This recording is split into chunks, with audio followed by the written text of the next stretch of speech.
Hello there, my friends. My name is Ben Ellis, and welcome to Phase 2 of the countdown to the Star Wars Mandalorian Grogu movie during a little Star Wars set review. Enjoy! And here we are, boys and girls. Today, we're going to be reviewing the Mandalorian Grogu's N-1 Starfighter, or Razor Crest 2.0, 75410. Here's the box. And now let's take a look at the ship. And here's the ship. And we'll talk about it in a minute. And here's where you take gas for the ship.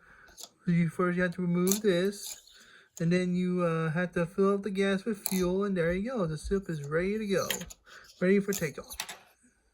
It's okay. And here is Grogu's little crane, which we'll talk about in a minute. Here is the Mandalorian, aka Din Djarin with the Darksaber. Here's the sign, and here's the let's see. Here's the Mudhorn symbol. Here's his jetpack. Here's the other side.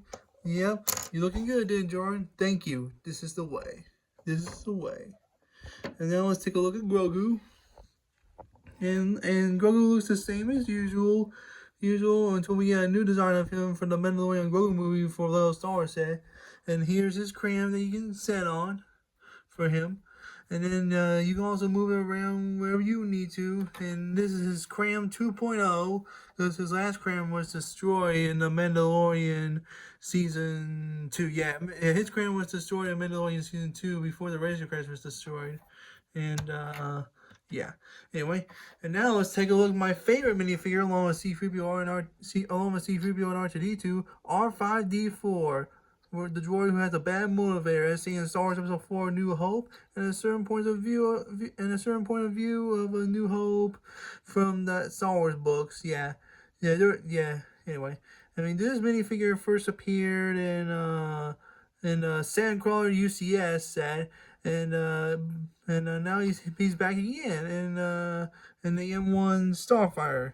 Yep, and this droid has a bad motivator, but he didn't because this droid wanted to be sold, but he saved R2-D2's life from malfunctioning with a bad motivator. Luke says, "Uncle Owen, this droid has a bad motivator."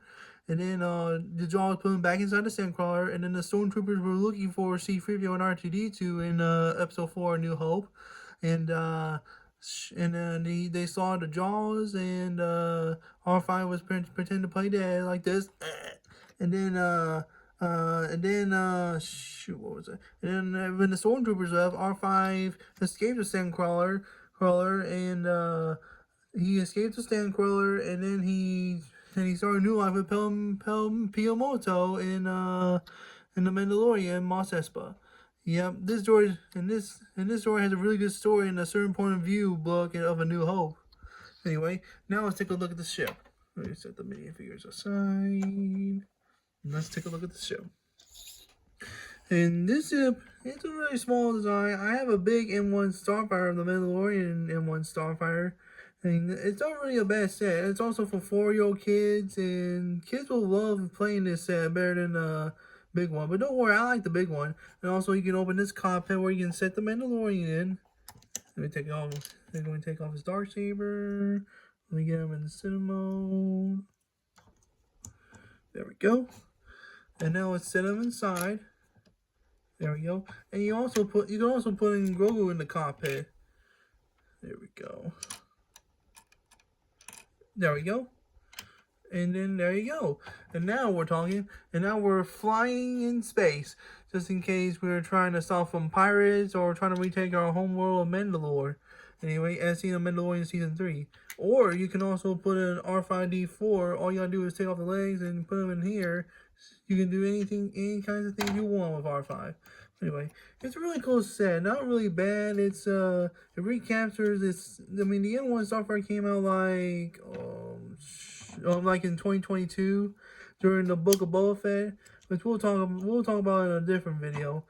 You know, it's a really cool set for 4-year-olds. This set right here. This set's good for 4-year-olds, and yeah, and also fans will also love R5-D4 in this set.